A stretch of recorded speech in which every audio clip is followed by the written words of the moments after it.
What is up, guys? I forgot to record audio for the speedrun, so I thought I might as well just do a quick little voiceover for it. So, on the start here, didn't get the ideal bow. The other 1x3 is a little bit better, but I think when you arrange the arrows like this at the start, you get an extra 4 damage per use. Just eating the curse. It doesn't make a huge difference, but it's a small optimization. And I screwed up a little bit this run. Yeah, that was a pretty slow arrow reposition there. But for the first 2 levels, getting 3 on the left and then 1 on the right is optimal damage. So yeah, I screwed up there. You have basically 2 wasted spaces. I think I do end up making use of them getting some explosive potions, but it's still just worse. So we'll see a lot of little pieces of room for improvement. I'm just picking up that broken sword because it's free damage, lets you finish off fights in an efficient way. Yeah, and more wasted time there.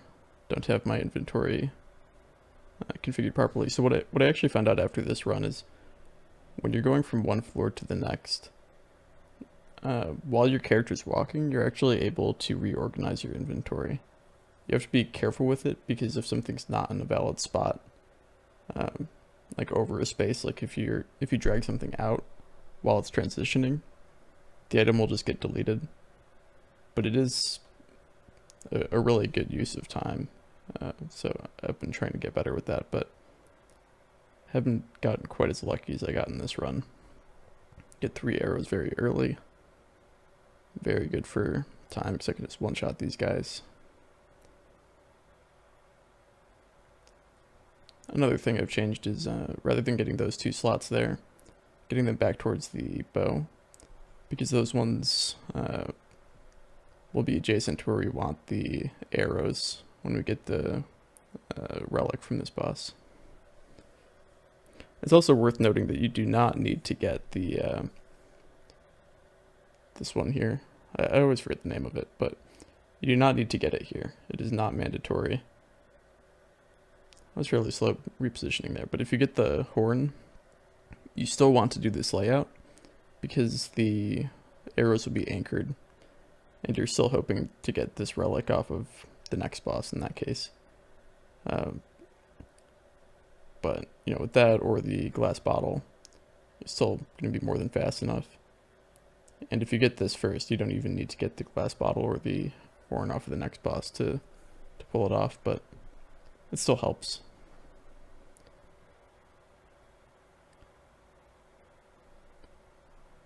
I'm still trying to pick up some, mana sources because there's some encounters that are tricky or just like the last boss. It's good to have a buffer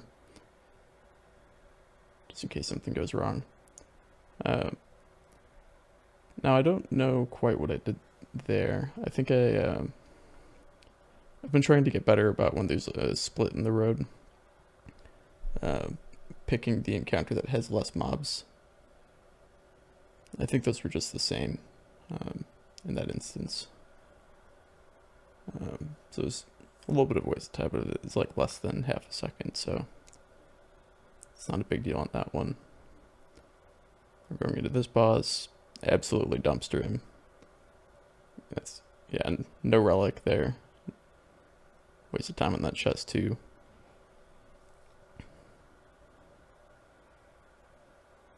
Going into floor 7 at over 4 minutes. And from here on out, we're just going to be one-shotting everything. And again, it would have been a little bit more optimal for me to get the backspaces on the left, because 2 of the ones that I just unlocked are directly below the arrow and will never get used. So, for anybody trying this, that's another thing to change. One thing I will say is I've had way more fun than I would have ever expected speedrunning this game. I've had a ton of fun playing it the last 2 weeks or so. I only really got into speedrunning it last night, but it's actually really been a great time, so expect more of this content, especially if people beat my times on the speedrunning website. because I will be back for blood in a friendly, competitive way, of course.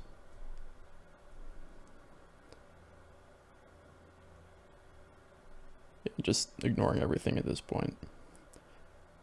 I could move the weird wood down, or the relic down. It's losing out on a fair bit of damage, but as you'll see, it really doesn't matter here.